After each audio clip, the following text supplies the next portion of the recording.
long, my tongue shall be as quick, His honor to indict, as is the pen of any scribe that useth fast to write.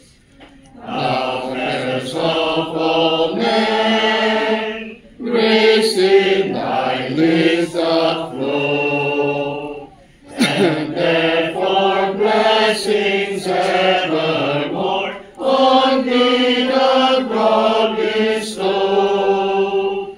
Thy sword gird on thy thigh, thou that art most of might, appear in dreadful majesty, and in thy glory bright.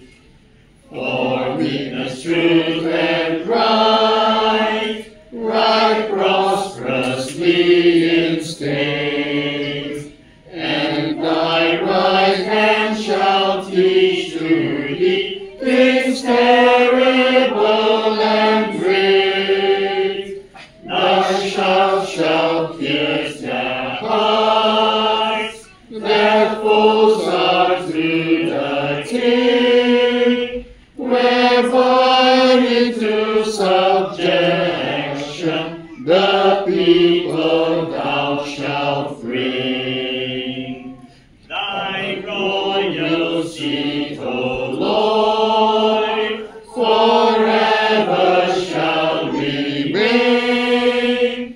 The scepter of thy kingdom doth all righteousness maintain. Please remain standing as I open us with a word of prayer. Father,